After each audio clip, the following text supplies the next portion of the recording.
today I am gonna get my ice cream maker ready to make some ice cream with the grandbabies tomorrow. They're supposed to come over tomorrow to make some homemade strawberry ice cream. This is their ice cream maker that Mrs. C, she was formerly known as the experimental gardener, and her name has since changed, but she sent this to the grandbabies and they love this ice cream maker, yet they never take it home with them. They leave it here, and I think they only do that because they enjoy making ice cream with grandma. What I'm gonna do is take off the motor and this little cap right here in the paddle that's inside. I take all of this out and I'm gonna put the canister in the deep freezer and I'm gonna let it stay in there all night long, and then I'll just take it out tomorrow when we get ready to make the ice cream, because this has to be freezing cold. I'm also warming up my tea because I can never seem to drink tea or coffee fast enough in order for it not to get cold. So I have to heat it up over and over and over and over again. But now it's boiling hot, so I gotta let it cool down some. But anyway, we're gonna get ready to get our ingredients together to make us some homemade loaves of wheat bread. And I am gonna take y'all along with me for that as well. I love me a good cup of tea, and that is so good. That is so good to me. So Mr. H is back there. He's still recovering. His hand is all wrapped up. I think he got about 13 stitches in that hand. And, but she did. The nurse did compliment. She says, wow, you really cleaned it up really good. It looks really good. And I'm like, thank you very much. I did my best. I really did, you know. So it looked good. So she didn't have much to do. She just kind of, you know, sanitized the area and all of that. And she popped the stitches in, you know. Well, she did have to apply the numbing medication. She had to stick him a good 3 times because the cut is from the top of his hand, kind of in a curved pattern, and then it goes all the way down to his wrist area here, right? So she did have to numb him 3 times. You know, she had to do it several times to make sure he was numb before she started to stitch everything up.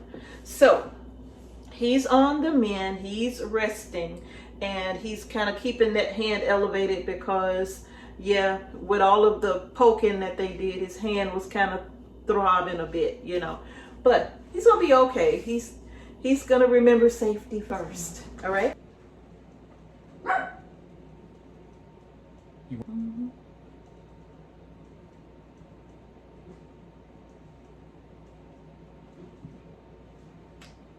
You can go sit down now. Take it easy. Don't touch nothing. Okay. I won't touch it. Right? So y'all, let's go ahead and talk about this wheat, right?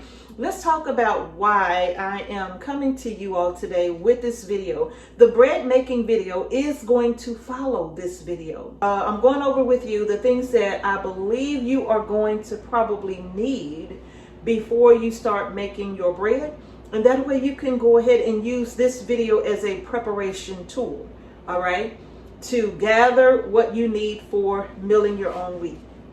Now, the first thing that we're going to talk about is choosing the wheat varieties. If you're new to milling your own wheat, well, you're probably just going to say, well, which one do you recommend, right? Okay, that's fine. I'm going to talk to you about what I recommend.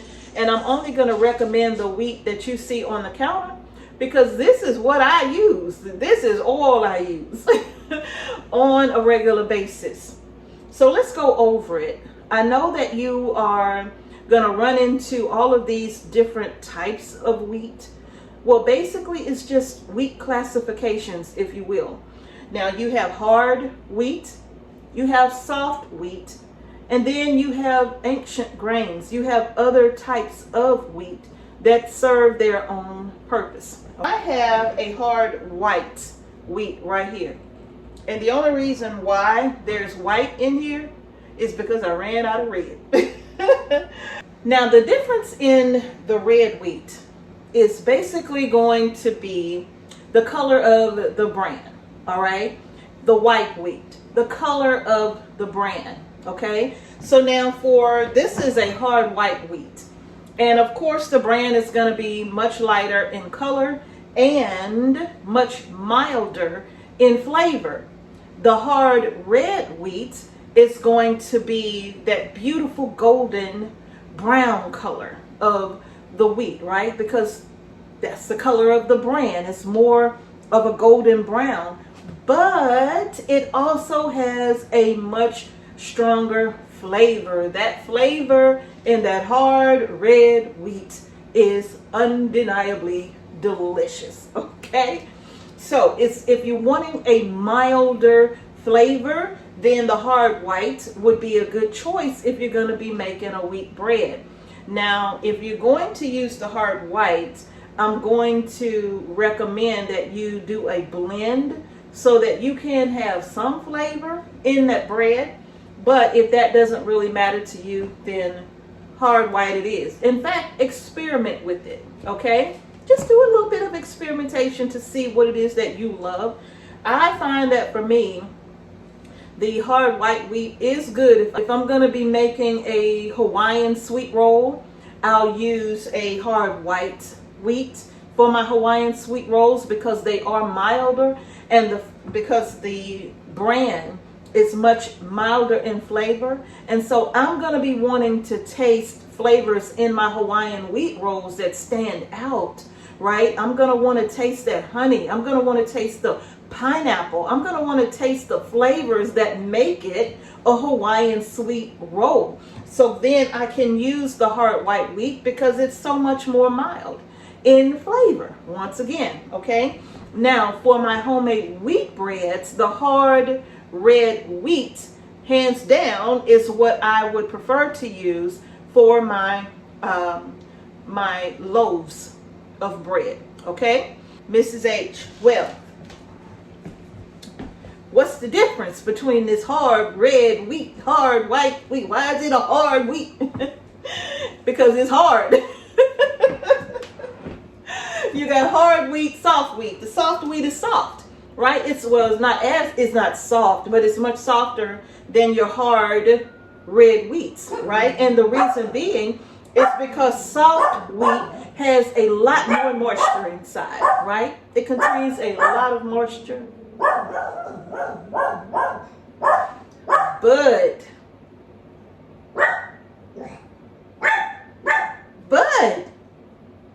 give me a break, man. Okay, get it out. Get it out. Get it out.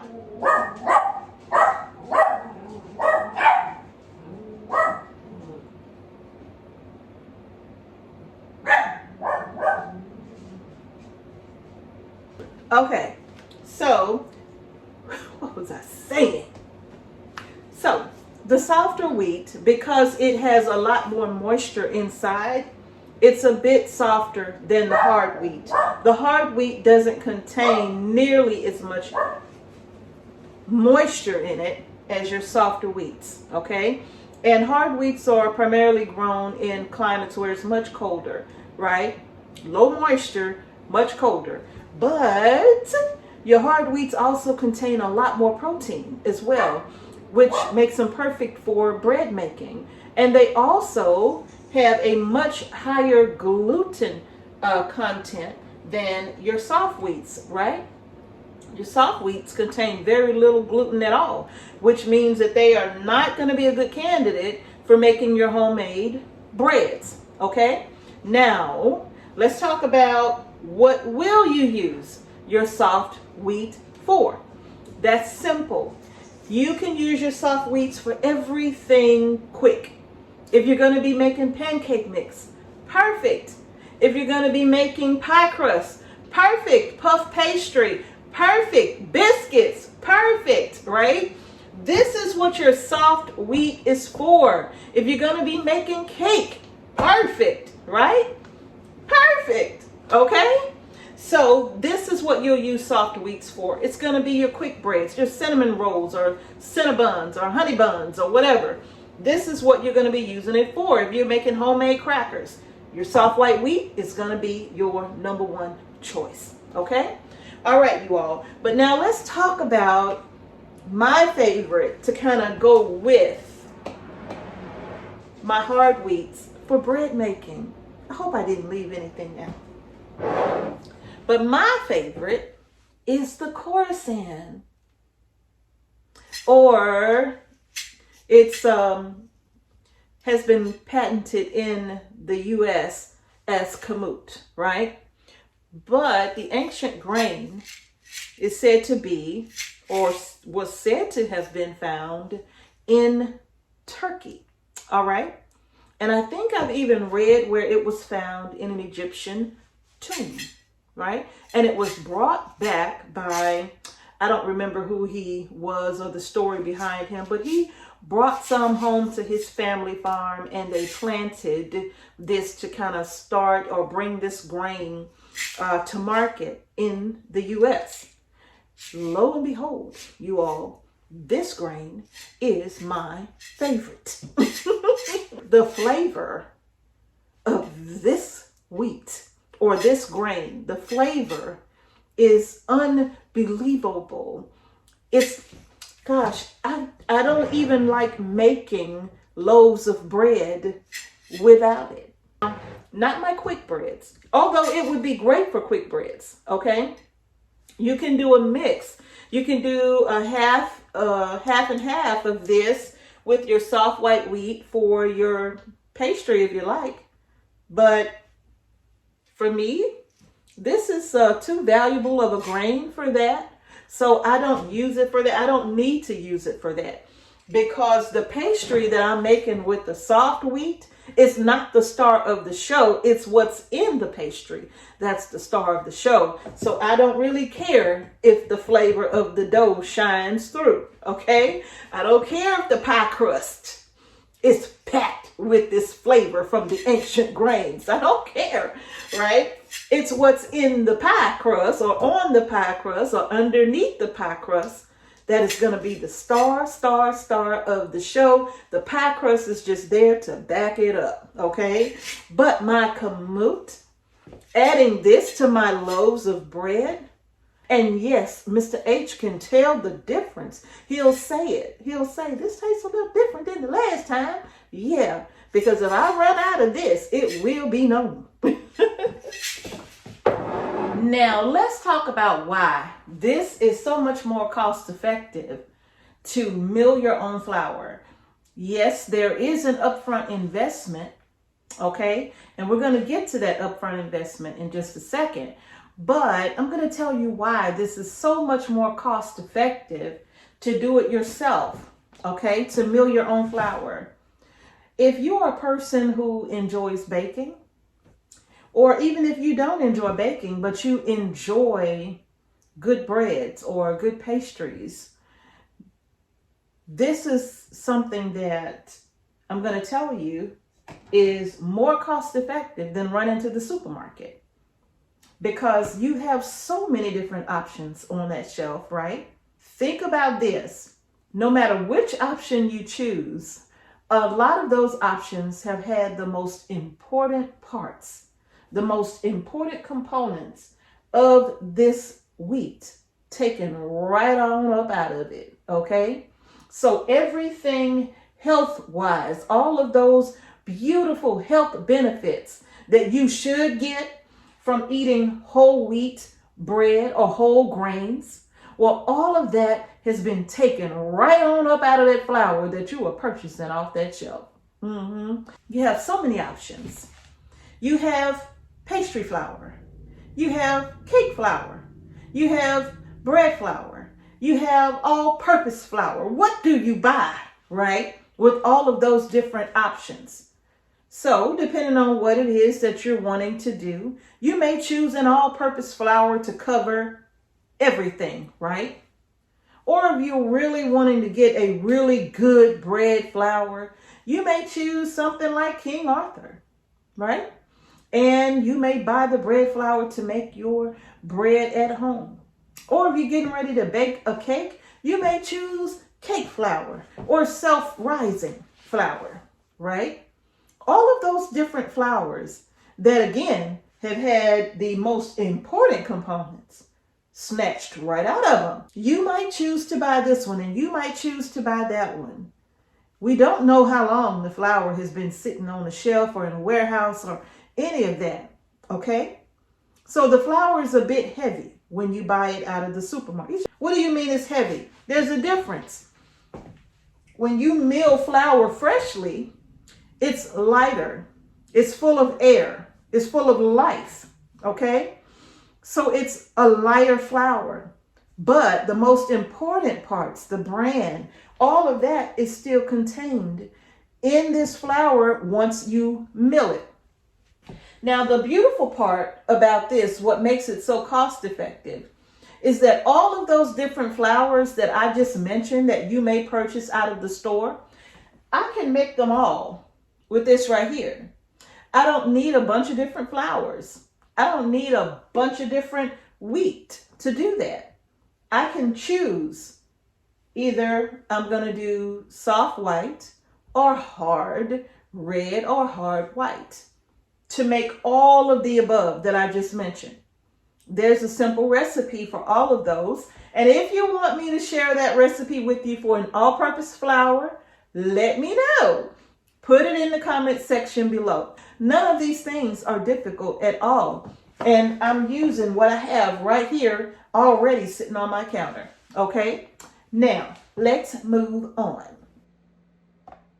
Before we continue, let's take a moment to thank the awesome sponsor of today's video, Azure Standard.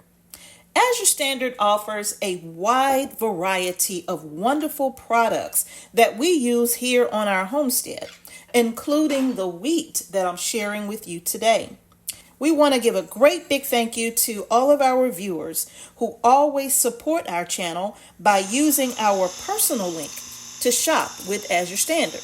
If you're new to Azure, use our personal discount code found in the description box below and save 15% off of your first order of $100 or more.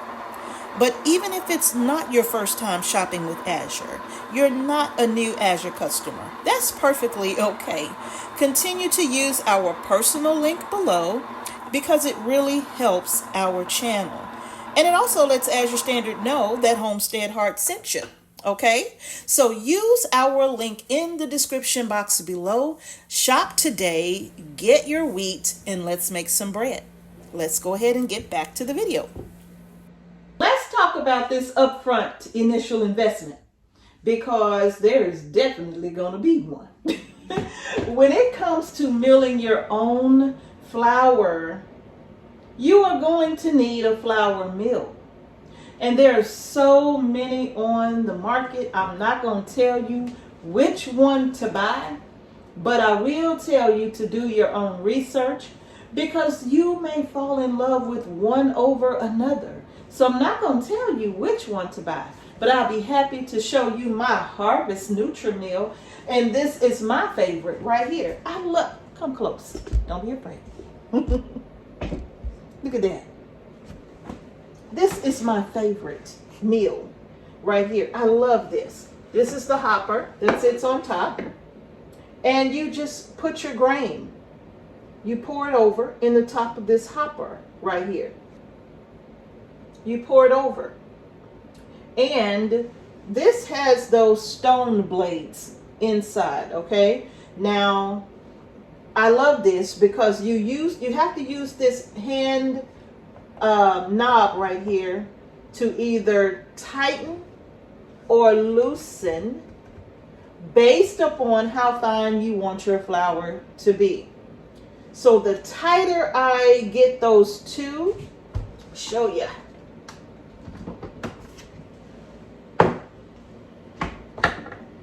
So you have a stone like this on the bottom, down in here. Yeah.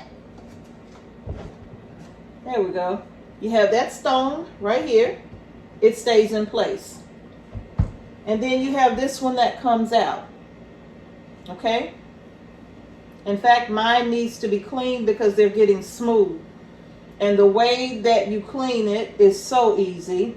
You just get a cup of rice, drop it in this mill, and the rice between the two blades will kind of clean your stones for you. Real easy. And once you get the rice, once the rice comes through, you're done. You take your little brush and brush it off, and you're done. Now, you never put water on those stones, ever. Just rice. And that little bristle brush, you just clean it on off, and you're good to go. And this is how I know to clean mine, because they start to get kind of smooth. Instead of having that rough texture, they start to get smooth. So that lets me know it's time for me to go ahead and clean my stones with some rice. It doesn't matter what kind of rice, just a cup of rice. Put it in there. And you can take the rice flour and put it in a jar, or whatever you want to do with it is your choice, okay? In this little hopper right here, this hopper holds quite a bit of grain. See that? Holds quite a bit of grain. And I love my Harvest Nutri-Mill. I love it so much, just simply because of how beautiful it looks on my countertop. Locks into place real easy. Has that beautiful cover. I love that. This isn't the original color that I wanted. That's not the original color that I wanted, but this is what they had. And so I had to get what they had because they were selling out at the time. They have so many options for a grain mill. This is an electric grain mill, but I also have a hand crank grain mill as well. That's what I started with because it was the least expensive option for me, okay? So I had to get what I could get, and yes, it took time to mill the flour. I mean, you built up some muscle and you had to switch hands, but it took some time to mill the flour that I needed for my bread by hand, right? And if you got children, well, let them help. And this is the power button on the side right here. And of course, this is the chute where the flour comes from. And this is my little bamboo bowl that I purchased just off Amazon. I wanted something that would only be used for my flour. And I use this bowl for nothing else other than the flour. And it stays sitting underneath my mill. And I wanted a big bowl. You can see how big that is. Look at that, it's beautiful. I love it, right? And I wanted a big bowl because if I'm going to be milling nearly 1,000 grams of flour, then I needed something that could hold all of that flour.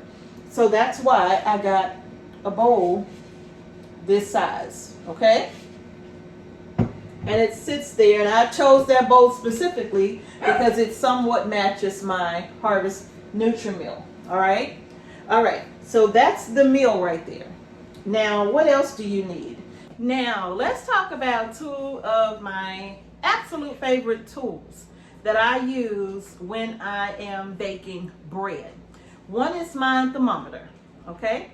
I use my thermometer to take the temperature of either the water or the milk that I am using when I am baking my bread. To me, it is absolutely important that my bread, or the temperature of the water or the milk going into the flour, is between 100 to 110 degrees. No lower, no higher, okay? And that basically is because if it's too hot, it'll kill the yeast, and we don't want that. So I make sure that temperature is right in between 1 and 110, and that is perfect for heating up your or activating your yeast with the milk, the sugar, whatever it is that you're going to be using. That's a pretty good temperature. All right. Now the next, one of the most important things that I use is going to be my scale. Okay.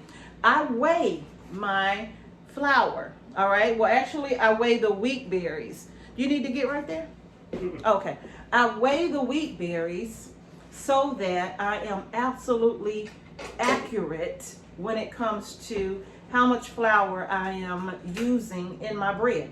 And the reason being is because if you weigh it, you just can't get that wrong. You just can't go wrong. The weight is so important, right? I think I said earlier about how heavy the flours can be when you purchase them out of the store. They're kind of dense, they're kind of compact, right? So they can be heavy. So a cup of flour that you purchase from the store is not necessarily going to be equivalent to a cup of freshly milled flour. Freshly milled flour is very light, very fluffy, it's full of air. So it's not going to weigh as much. So in order to make sure we have the right amount of flour, we put it on the scale. Okay, so this right here is very important. Now, what if you buy flour out of the store? Do you still need to use a scale?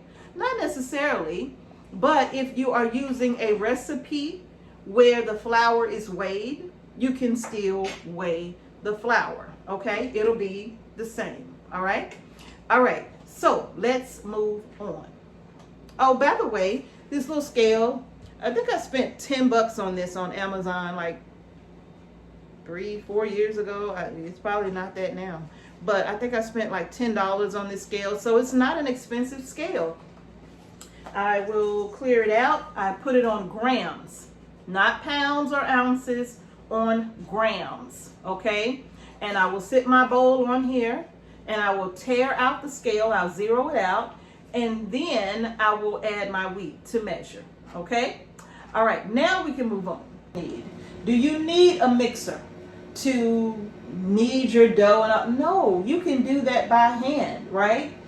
There were times when I didn't even use my mixer, right? Before I even had the mixer, there were times when I had to do all of the kneading by hand.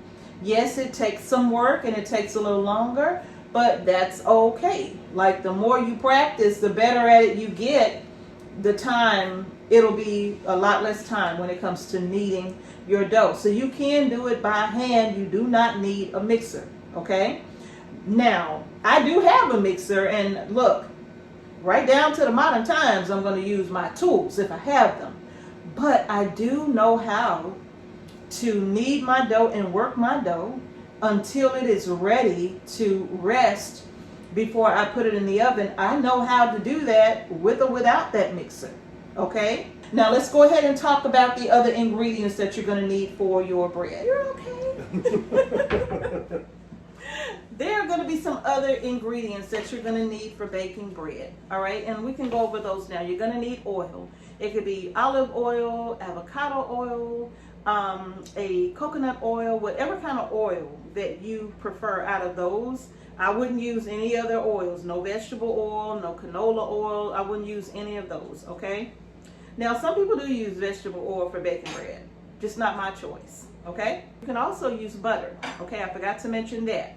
So, avocado oil, coconut oil, olive oil, butter, all right? These are just things that you should have in your pantry, okay? Like baking soda, baking powder. You're gonna need yeast, okay? When it comes to baking powder or baking soda, I recommend you get an aluminum-free baking powder, okay? It's gonna say it on the can, aluminum-free.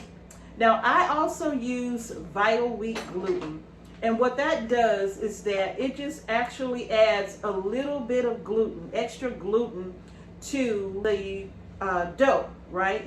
It's optional, but I definitely use it. I live by it. I always add vital wheat gluten into my breads just to make sure that I have enough gluten to get the rise that I want out of my bread. You're going to need your sweetener, whether it's sugar or honey, or I think some people use different sweeteners, but I can't tell you about any of those because I use sugar or honey, all right? You're also going to need some salt. We use Redmond's Real Salt here on the Homestead, or Pink Himalayan salt as well. And you're going to need some eggs. If you got chickens, perfect. If not, then you're going to have to go out and get yourself a dozen eggs or so. You don't need a whole dozen eggs when you're baking bread, probably just a couple of eggs, okay? But you are going to need some eggs. You're also going to need some loaf pans, okay? Now let's talk about the loaf pans for a moment here. Now when it comes to the loaf pans, you all, I have used just about every kind of loaf pan there is. And I can tell you right now, the best choice that I ever made was using these. Cast iron, okay? Best choice I ever made. I always put a paper towel in the bottom. And I sit a paper towel in the bottom of this one too when I stack them, okay? But I love using cast iron for my bread. I've used glass before. Not a good idea. I've used the bread baking pans or loaf pans that you just get from like Walmart or wherever. I've used those before too. Not really a fan. The only thing I've never used was a Pullman pan, and I know that those are quite popular when it comes to bread making, but I've never used a Pullman pan, so I can't tell you anything about them. But I can tell you that these are my favorite. The one thing I wish I would have done was bought 2 more. Reason being is because I make 4 loaves of bread at a time. And so when I get the first 2 in the oven, I have to wait for them to be done before I can actually start on the next batch of bread, because I do have to bake 4 loaves, because that's how much I use in a 4-week period. We'll probably use a loaf of bread a week, right? 1 loaf per week, unless family comes over, then it'll be a little bit more than that, but pretty much it's gonna be a loaf of bread every single week. And this is my choice right here, my cast iron. I love using, the bread bakes up perfect in here. The loaf pan heats up evenly. It's very heavy. The bottom, of course, it's a heavy loaf pan. So it's gonna send that heat around the pan like perfectly, right? So cast iron is my absolute favorite. It's my go-to when I am baking loaf breads, all right? Now, you all, one of the things I forgot to mention to you all, if you don't freeze your wheat, some people freeze their wheat when they purchase it to keep the weevil larva from hatching out, because some wheat, look, it's a crop, it's growing. You're gonna have larvae in it, whether you buy in the berries or you buying it out of the store. It's gonna contain the larva of those weevils, or some people call them bull weevils, right? Now, how do I deal with that? Because I keep my wheat on the counter. What I do is I have my little handheld vacuum sealer. The key is to keep the air out of the jar, okay? So once I fill my jars with the wheat, I use my little handheld vacuum sealer, and I put it on top and I suck all the air out. No oxygen absorber needed. I pull all the air out, and that will keep weevils from hatching inside of my wheat berries. Because my wheat berries, I store them in a bucket, and I have to seal that bucket with oxygen absorbers to keep out the weevils, to keep the weevils from hatching, okay? But once that bucket is open, I have to put the wheat in the jar, because I'm going to be using it on the regular. So as it goes into the jar, I put on my lid, and I take the air out with my little handheld,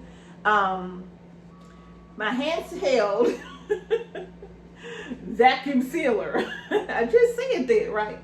But this is what I use, and it has the regular mouth and the wide mouth option, okay?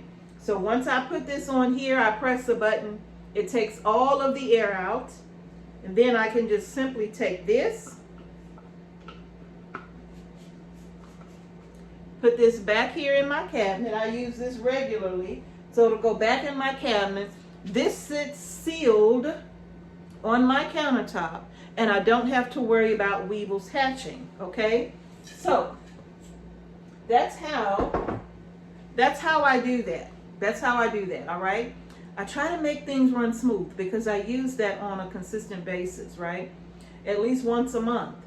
So if I don't go back into my hard wheat, once that jar is filled, if I don't go back into this hard wheat for 30 days, then I don't want any weevils hatching out in this jar between the time that I put the berries in and before I can get back to them, okay?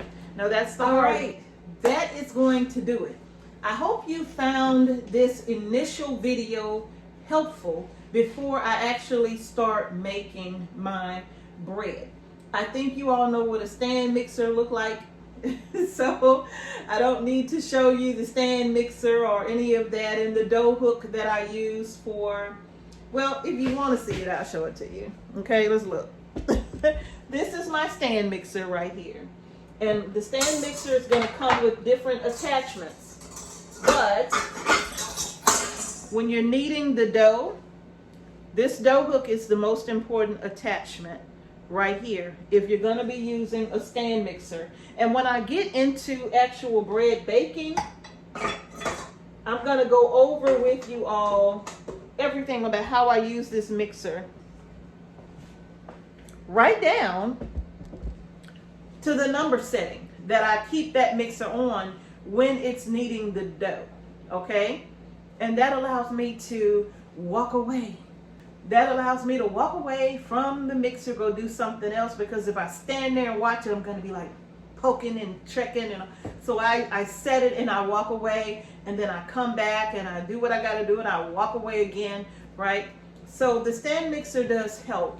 But if you need to know how to knead dough by hand, I'll be happy to show you that too. Like I said, it takes a little longer, but you can do it, okay? You can do it. You can definitely do it, all right? All right, so I hope you found this intro video very, very, very helpful, kind of going over what it is that you're going to need when it comes to making your own homemade fresh bread.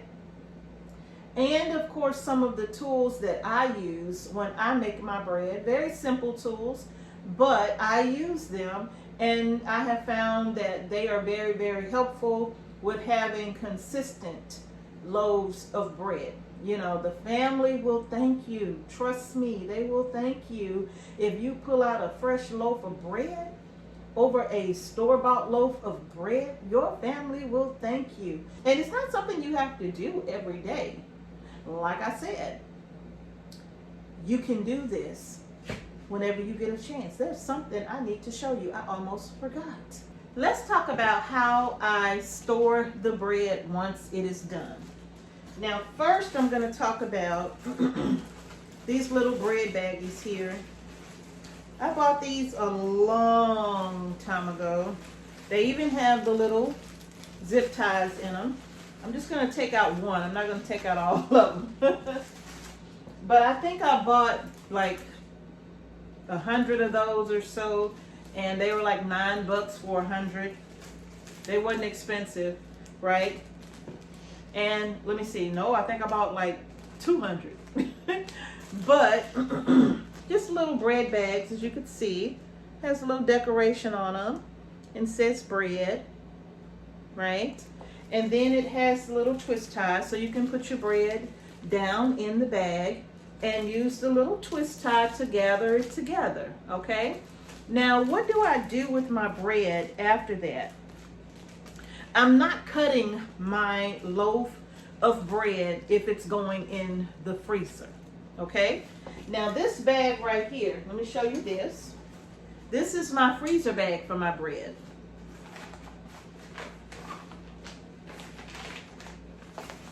It's a reusable bread bag, and it's freezer safe. It's actually insulated on the inside. As you can see, it has this white, I hope you can see. Let's see if I could pull it inside out. It has this white insulation on the inside. And I have 2 of these bags. All I need is 2. One of them has my loaves in it, and the other one I'll use for like dinner rolls if I'm gonna put dinner rolls in the freezer. But this one bag here holds 4 loaves of bread, because I will take the bread, and once it goes in that bag, and I take the air out of that bag, it goes in my bag sideways, right? And I can get 4 loaves of bread in this bag, depending on how big they rise at the top. Sometimes it's only 3, but that's fine, because I can take the other loaf of bread and just pop it in the refrigerator if I'm not done with the previous loaf, because I'm getting ready to eat it anyway, right? So I can get 3 to 4 loaves of bread in this bag, and then I zip it up,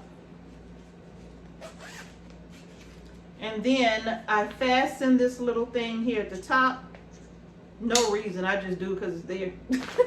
And I have a basket in my deep freezer. You know the little wire baskets that come with your deep freezer, and they just sit at the top? Well, I have one of the baskets. I have 2 baskets that came with it, and one of the baskets I use specifically for sitting my bread down in there. And that way, when I need a loaf, all I have to do is go in, pop out my bread, and put the others back in. When I get down to my last loaf of bread in this bag here, that's when it's time for me to start making another batch of 4, okay? So sometimes that's once a month, sometimes it's a little sooner, depending on family, okay? Okay, now I have one last thing to show you, and I'm trying to keep the light out of your face, but I do want to show you this right here, okay? This right here is a bread cutting board, and I love this. Like I said, one of our viewers got this for me a while ago, and I absolutely love this, you all. And basically what it is that it allows you to cut your bread evenly. Evenly, you see that? Evenly, where you get perfect slices of bread. You put your bread in here. You just sit your bread down in here, and then you take the knife, and you're gonna go through, and you're gonna cut your bread. I mean, it's just perfect, even slices, right? You don't have to worry about them. You can choose how thick, right? So if you want it to be a thick loaf of bread, a thick slice, you wouldn't cut here and here. You would cut here and skip a space and cut here. So this gives you the perfect slice of bread. You need me to open it for you? You sure? Okay. So Mr. H is still on the mend. You sure?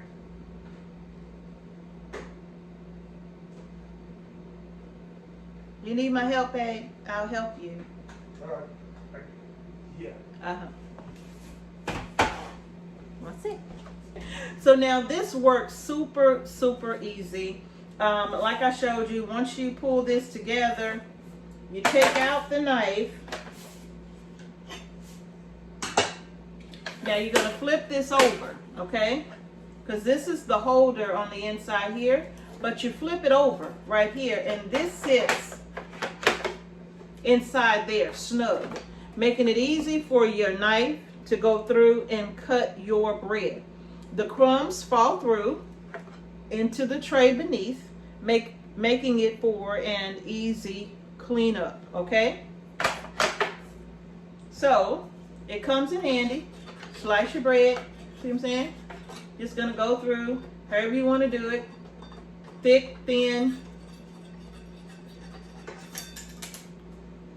and it holds into place. And when you're ready, all you're gonna do is pull back, fold down.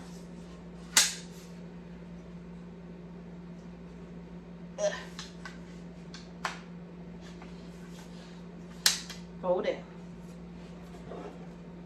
Flip this back over this way. This sits right in here.